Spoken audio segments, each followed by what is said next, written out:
This is, without a doubt, ladies and gentlemen, the most massive kitchen knife that has ever been sent to me for review.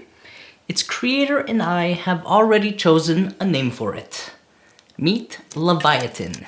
Samuel from Nasus Diaboli is a soft-spoken Australian knifesmith who was kind enough to send me his number 20 to review.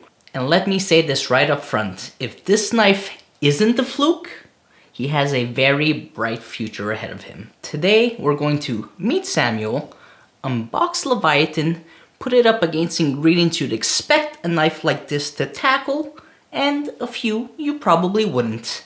And then I'll share my final thoughts. Heads up, for one of the performance tests, I did something I have never done before on the channel. So stick around until the end to see what I'm talking about. G'day Frankie and fellow knife nerds. I'm Samuel of Nasus Diaboli. I've been forging for a relatively short time in my little home workshop here in the Adelaide Hills of South Australia. I forge all my own blades and billets here in-house with an aim to squeeze every bit of performance and aesthetics out of the materials I've been using. I have sent Frankie a relatively big Sujihiki-like slicer that I'm looking forward to seeing him put through its paces. If anyone's interested in checking out any of my other work or getting in touch for a custom, please check out the links that I'm sure Frankie will drop below. Before we dive into the unboxing, I decided to include a segment at the very end of the video where Samuel explains the meaning behind his brand name. Definitely worth staying for. Now, for the unboxing. Honestly, I almost skipped the whole box within the box within the box routine. But of course, the one time I wanted to do that, Samuel had something extra special planned. Not that he knew, of course. When Samuel creates, his two little mini-me's like to create as well. Not only did they paint this extra long panoramic piece of artwork, which I absolutely had to show you, but underneath a cool cloth and beautifully red strung tied knife roll was yet another surprise. A second painting by his kids, this time in the form of a paper saya. I carefully removed it from the blade so I could keep it and stow it with my collection of other sayas that belong to specific knives. Easy brownie points, huge ones. Let's talk about this handle. The sheen, the contrast in the lateral grain of the ringed western mile, the pop from the ringed bela sapwood spacer. Light dances across the handle beautifully, especially on the right side, accentuated by the protrusion of the D-shaped handle. The handle and blade both feel large, but this is a 300mm slicer after all.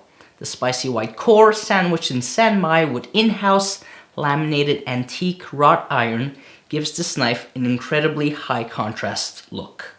Rustic, textured flats, a kasumi whetstone work bevel, and a shiny exposed core steel. This is knife number 20, and Samuel still took the time to round the spine and the choil for comfort. Excellent attention to detail. Now earlier I called this a slicer, not a Sujihiki. We'll come back to that. For now, let's do a quick size comparison. Here it is next to my Bob Kramer carbon steel 225mm slicer. The length difference is obvious, but the blade height is really what jumps out. And since I don't own a 300mm Sujihiki, here it is besides my 300mm Tanaka Mosuke Yanagiba. Yanagiba and Sujihiki share similar design principles, especially reduced blade height to minimize drag, though the Yanagiba is of course single bevel. You already saw the absolute chonker of a choil shot, so for fun, let's do a small wedge test with green cabbage. It's tough going, as expected, but this confirms something important. Testing a knife outside its intended purpose can tell you a lot about geometry, finish, and edge sharpness. Next up, I don't care if you send me a 450mm Magura Bocho. Please, someone do. I don't own one. I'm still cutting a cherry tomato. Edge bite matters. And honestly, holy heck, it did really well. Check this out.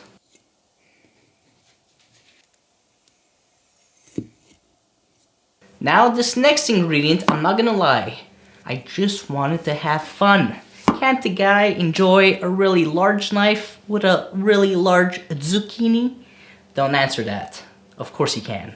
Enjoy money slice. Amazing. For pizza.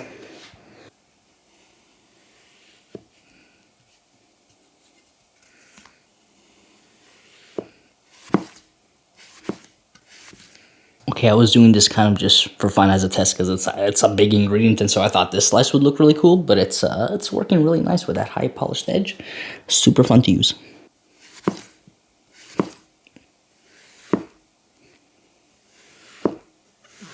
Of course, we're getting a lot of stick, but you don't exactly use a 300mm Sujihiki not expecting stick or putting 100 slices in what you're cutting. It's typically used for protein, so you put in a few slices, you know?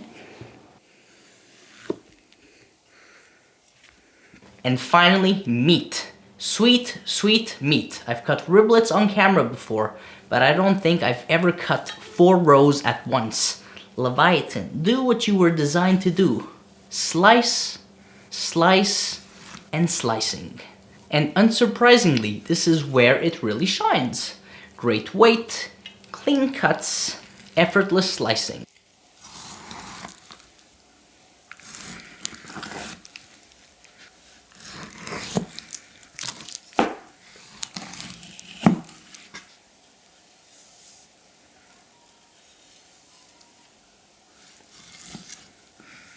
Now, for the pièce de résistance, a cut of meat I only do about once a year. A bone-in prime rib roast. This was my first time cooking it bone-in, and yes, I did strike the bone while removing it. That's on me. Even at 300mm, the knife felt small against this absolute unit of a roast, so a bit of sawing was inevitable. But enjoyed this prime rib being sliced on camera the next day. I may never have filmed anything sexier.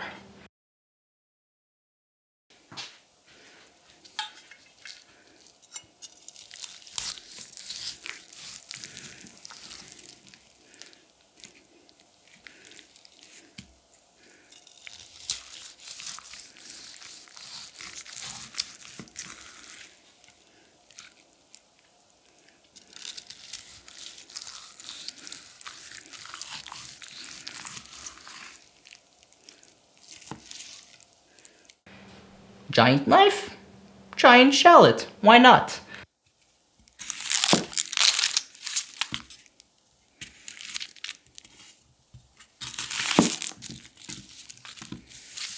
Look at how easy those lateral cuts are. The speed, that's a me problem. I'm not a pro chef and I'm not trying to rush.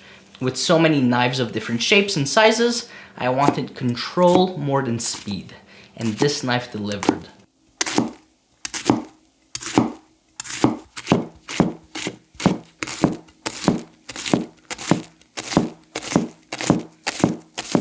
Long knives with this belly profile are also great for rock sweeping, whether it's herbs or shallots. That 26C3 spicy white edge feels extremely robust. At no point did I feel like it wanted to bend or chip. And now the special reveal with a special guest for the final fun cutting session with Leviathan. Alright, so here we got a nice 300mm Sujihiki, but at the same time I don't want to cut it alone. I want to cut it with my buddy Carlos, who's from Chile. Hola. Now, back before I met him, I would be like, he's from Chile. No, it's Chile, okay guys? Get it right. So we're going to cut some panettone. They're here for lunch. And actually, you know, I just decided this is why we do this for YouTube. It's fun. You're going to cut the panettone. No! Oh, yeah. Oh my God. You've held a knife before. It's just a really long one. All right. So let's, we're gonna cut the panettone. Oh, it's okay, buddy. This is a great question. Let me come have a look. Probably from the bottom. I have to open. I guess from underneath. Just two monkeys trying to... Yeah. Plastic. Oh yes. Yeah. Here, I'll take the box. Yeah. All is good. Oh, that's nice. Do you want to cut in the middle? Yeah, you can cut through the paper. And you can, like, slice. Huh? You see? That's amazing. And then cut that one in half.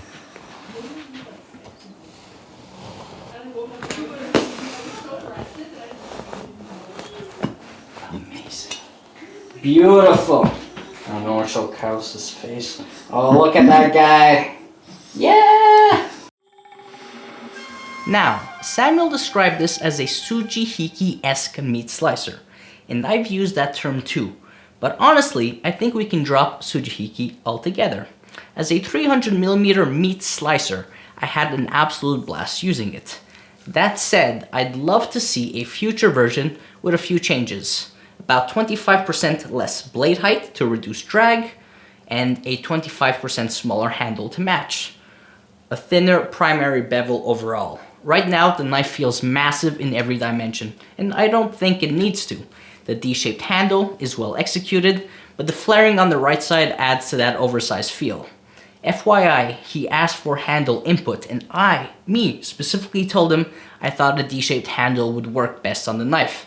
I just didn't anticipate it being this large. This knife is built like a tank, almost like a 300mm Honosuke.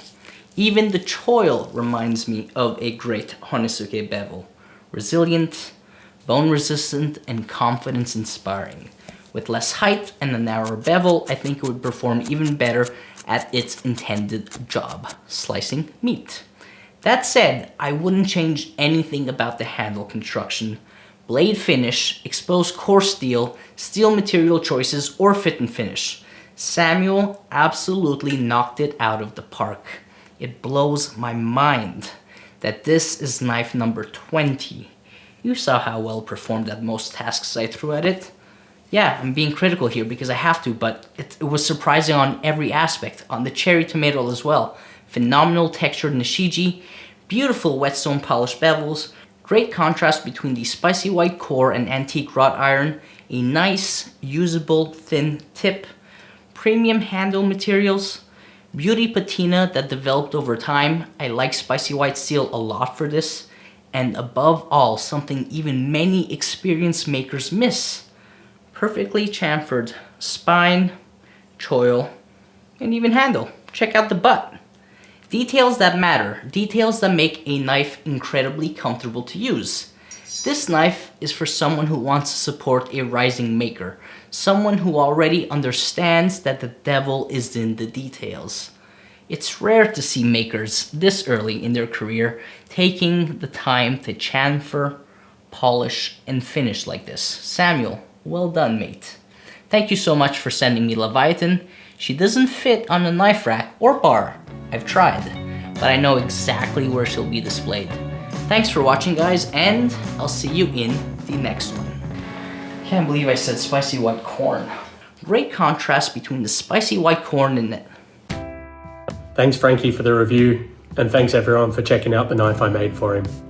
Just a quick note on the name Nasus Diaboli, which is a reference to a story about St. Dunstan, the patron saint of smiths, who once realized a visitor to his shop was actually the devil in disguise. On realizing this, he threw a pair of tongs in the fire to heat up, and when the devil least expected it, grabbed him by the nose and threw him out the front door. Thus the name Nasus Diaboli, which means the devil's nose.